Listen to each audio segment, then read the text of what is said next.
guest, yes, Gerald Caruana. He's this is his book. Yeah, he majors in SMEs. 20 years experience so far, right? Yes. Yes. And counting. And counting. That is nice. That is nice. So he majors in advising financial institutions and small medium enterprises in corporate governance. This is a really nice book. You should get yourself a copy. Where can they get it from?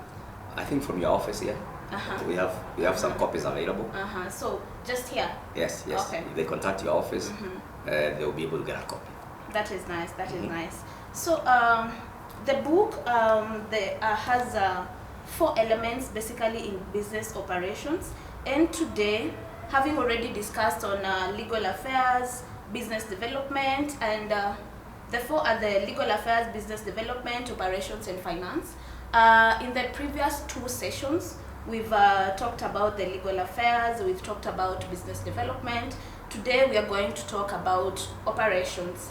If you manage to attend the previous 2 sessions, maybe you can just, on the chat, there's charts, you can discuss, ask questions on maybe clarities, where you need clarities on the 2 previously, so that after the session, our host here will clarify on the 2 issues.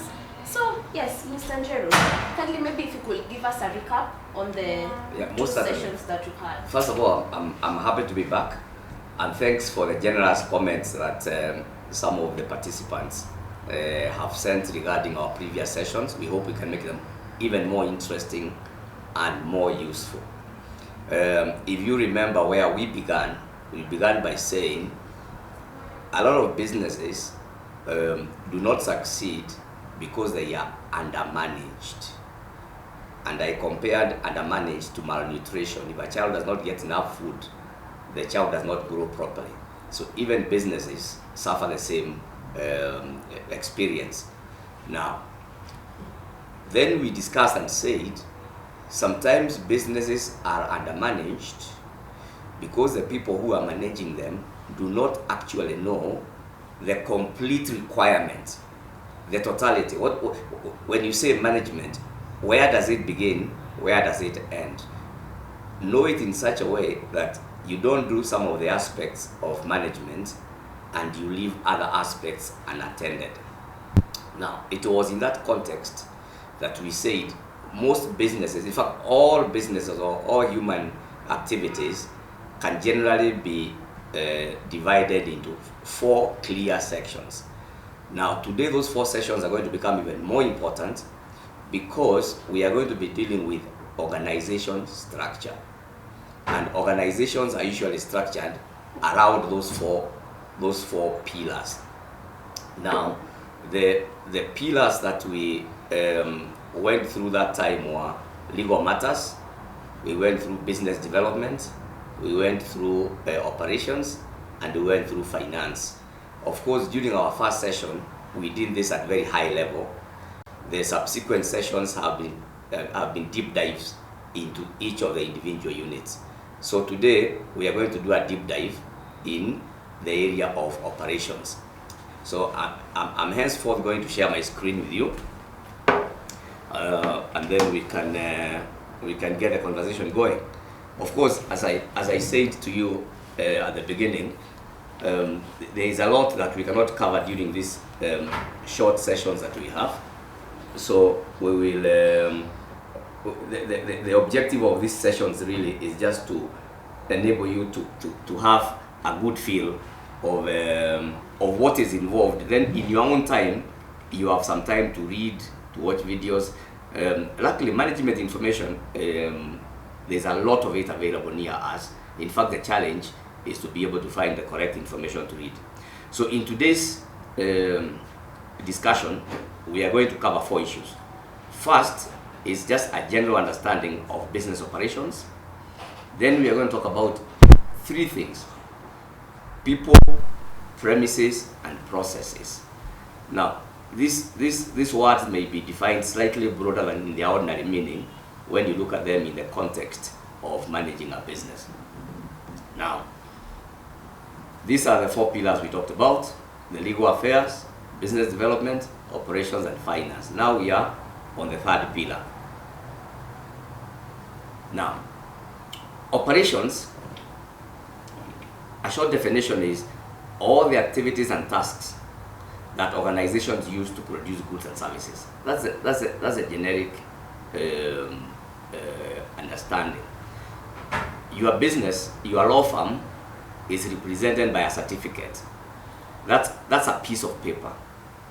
Now, to make it a working institution, then the organization, how do you bring in others so that they become effective, they make a useful contribution, and they're able to get a good reward for the work they do. So it all begins first with the planning. So you look at what is involved in running that business. What is involved in terms of receiving briefs from clients, preparing court documents, attending court, back office, physical things. Then you group all those activities into small units, which you can call them departments. So you find maybe you've got a finance department, you have got a production department, which is maybe the team that handles litigation and all other legal work. Maybe you have another department that looks for new work, which is probably what would be the equivalent of a marketing department in a typical business. So once you've planned those units, usually there will be like 3 of them. There will probably be business development person, there will be an operations person, there will be a finance person. Then those becomes jobs for what you call heads of department. And then below each of those departments now you can add other stuff. So the first thing you do is just planning your resources. Now you plan in terms of how many people you need, how much you can afford, what is the level of remuneration that your firm can afford at this point in time when you started, or maybe when depending on where you are with the journey of running your firm, you think about remuneration. Now, it's very important that you don't provide people with remuneration that doesn't match their qualification and skill.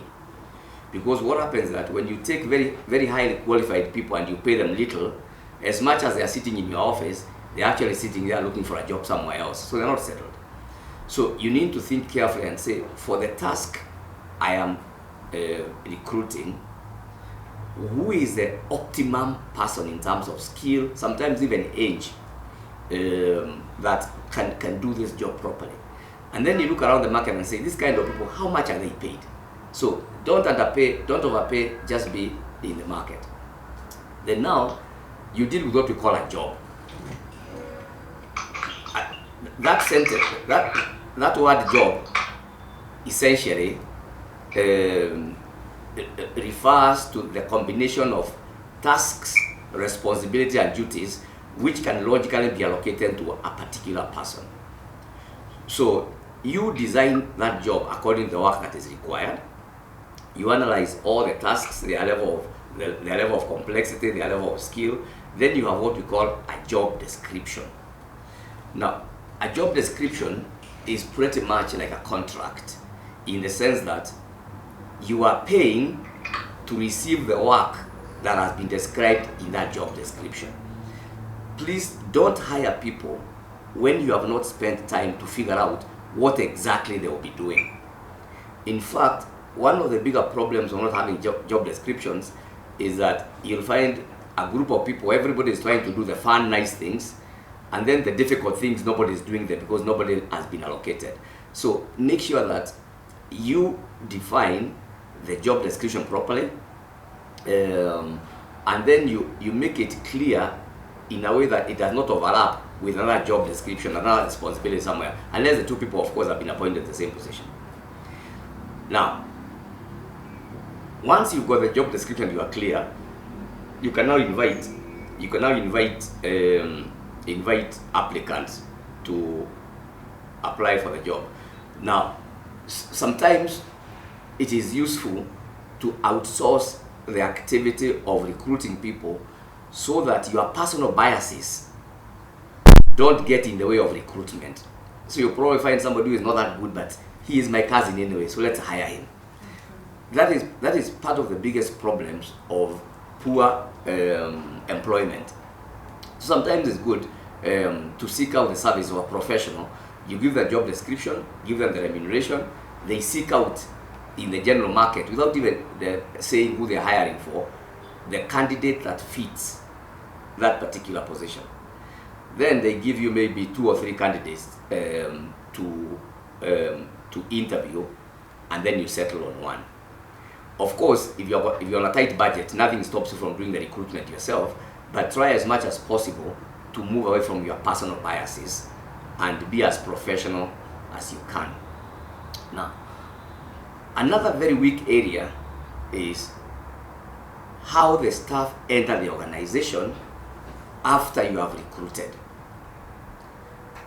You see, the business, and even by listening to me over the last couple of sessions, you have seen how wide the activities of a business are. It is not easy for somebody to walk through the door and perceive all those activities and understand them. So you need to have a clear induction process where you even have a checklist of saying, once we've hired the person, we shall show them this, we shall show them this, we shall show. So you tick all those boxes. Until you have ticked all the boxes, please don't deploy a person. Because what happens is that, one, they interrupt other people because they are looking for small things. They are looking for the filing room, yet you could have shown them where the filing room is. So they're interrupting other people. The little administrative things. But more important is that they annoy customers. Because clients make an inquiry about a particular thing, this person has not been briefed. Now the client has to hold on or be called back. Yet you could have eliminated all those inconveniences by just having a nice induction program. Then every job has got an upward mobility. So you need to say, when the person comes in on day 1, I expect them to know this. Within 6 months, I want them to have been trained internally to know this. And then you keep track of how they are developing on the job. It's like some sort of continuous professional development. You cannot leave it to chance that the people will generally develop because they are in your ecosystem. That is not possible. Now, every job before you start has got its job description, then it has got its performance measurements. A job that you cannot measure will never be done properly. You can look for different ways of measuring work. You can probably have, like in some professional firms, they have got what we call timesheets. Timesheets, you capture the billable hours which a person has done. You can, for example, say, I expect us to have an 80% billable time. So somebody who is performing 30% billable time, something is wrong. Maybe they are involved in something else which has nothing to do with your business. Now, some of the work you do in a law firm is repetitive work in nature. For example, you are filing a plaint for debt collection, for example. The process is a repetitive process. So you can be able to say, I'm measuring this person by how many cases they are able to file every day. But look for your own measurement criteria. You can even measure people by punctuality. You can actually see how many people actually come to work on time. But you must have a measurement. Why that is important is because when you come to evaluate the performance of a person, they understand what it is that you are looking for. They are not surprised by what you are asking for. Yeah? So performance appraisal should be something that is planned and regular. So for example, if you say you're going to be appraising your employees every quarter, please don't miss out. Find some time. Every quarter, sit with the employee, review their performance, the areas where they have done well, praise them openly, the areas where they have done poorly, criticize them privately, and show them how to improve. Of course, the last one now is to compensate. It's very, very important that you compensate people, because you see, the people who are working in your organization, they have abandoned everything else in life to come and work for you. That remuneration that you are giving them is tied up to other things in their life. It's tied up to their rent, it's tied up to their food, tied up to supporting their family relatives. So try and pay your employees predictably on a predictable date. For example, if you pay them on 25th of the month, try and pay them on that date all the time so that they're able to plan their own life around the remuneration that you are giving them. So yes, Mr. Njeru, maybe if I could just interject. Yeah, sure. There are people who are still joining us. Yes. I just want to inform them that they can write any question on the chat so that after we can ask questions. Maybe just an insight rather Yes. on people. Yes. You've talked about dealing with people in this instance, maybe employees. Yes. Yes. And ensuring that at the same time that the business is operating, the employees are equally satisfied. Yes, that's and right. there's equally return. The Yes. business is bringing in return. Yes. Maybe you can tell us maybe the challenges that you have faced, or Yes. rather employers might be facing dealing with people, Yes. ensuring that at the same time Yes. the employees or the people in the business are Yes. satisfied, and at the same time the business is equally bringing in profits. Yeah. Maybe the challenges and what can be done or what you've done about it. I think the biggest difficulty Yeah. employers have, at least most of my consulting clients, Mhm. the biggest difficulty is actually finding the correct employees. You see, employees are not like items that you buy from the shop. Yes. And every employee is a unique ecosystem. It's a unique person. They have got their different temperaments, they have got their different way of seeing things. So the biggest problem I have seen is being able to get the correct employees. Now, what causes that is that very, very many times employers are forced to employ in a hurry. Okay. There isn't enough time. Like now, for example, you have got an advocate in your firm that you have hired. Then the next day he doesn't turn up, and you have got court matters to handle. You have got conveyancing process. You've got so many things to handle. Yeah. So what do? You quickly pick up the phone, find out one of your friends who is looking for work, and tell them, "Can you turn up in my office right now?" So all that good work, that good process of hiring is interrupted by the agency. You've seen an example I typically give is how sometimes I walk into a restaurant, I ask for something, the waiter or waitress first runs the kitchen to check whether it is there, then I ask for the price, then they go and check with somebody else, then so by the time you actually order your food, this person has done 5 or 6 journeys back and forth. Exactly. You see, now what could have happened is that the one who was doing that job just didn't turn up. Okay. And the owner said, "Get me some uniform." Any person put them in the uniform, they will learn as they're going. So that is one of the biggest problems. Okay. The second one is the employers themselves, where they themselves don't put enough effort to make the people capable to do the work. Okay. You see, so you look at somebody and say, "You're an advocate of the High Court. I expect you to know." First of all, there is nothing like I expect you to know. Just confirm that the person knows.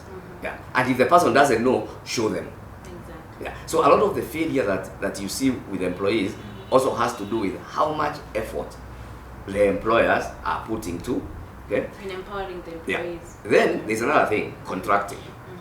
Yeah. Of course, the list of what we can talk about to answer your question can take the entire session, but I'm just picking the hot ones. Okay. The others we can always deal with them at a different time, right? That's okay. You see, when you hire people, you need to ensure that they have got proper employment contracts.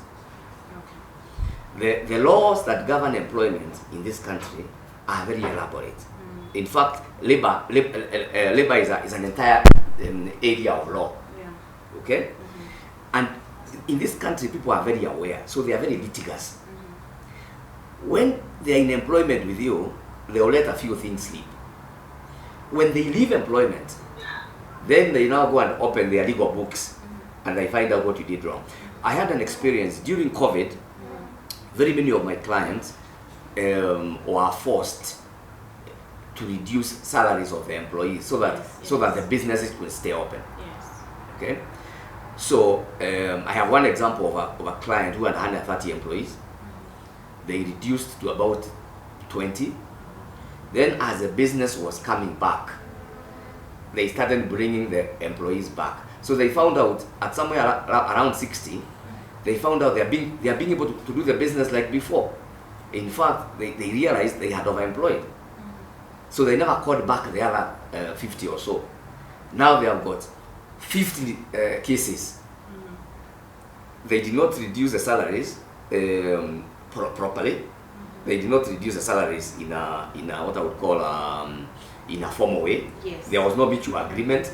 They just said to the people, we are reducing salaries, and because the people did not want to be sacked altogether, they say it's okay. It's okay. The majority of that conversation was verbal. Yes. Now these people are going back to court and saying, according to my letter of employment, I have salary arrears of all this month. So pay attention to engagement with employees and employ them properly. First of all, our community in the chat today, in the meeting today, these are advocates. Yeah. So they understand issues of labor relations extensively. Yes, and employment law. Yeah, but you'll find, as much as they understand, they need to be prompted. That don't take it for granted. Don't just let people pass by your office and start working. Yes. Negotiate, issue a letter, let them sign that you are in agreement. Pay them according to what you have agreed. Okay. And don't do illegal things. That is noted. So they stick to the contract. And just first of all, have the contract. Have the contract. Have the contract and stay with it. Stick with it. Yes. Okay. Because when you start being, litigation is expensive. It is. Yeah, It is. it doesn't matter for which party. For all parties, it's expensive, isn't Both it? of them. Of course, you must appreciate HR education is a subject of entire degree programs in universities. That is true. Entire master's programs in universities. So we cannot exhaust everything there is as far as HR is concerned, but it's a very important area, and also it's quite a lucrative area to practice law. Yeah, because all the 10 million people who are employed in Kenya are potential clients.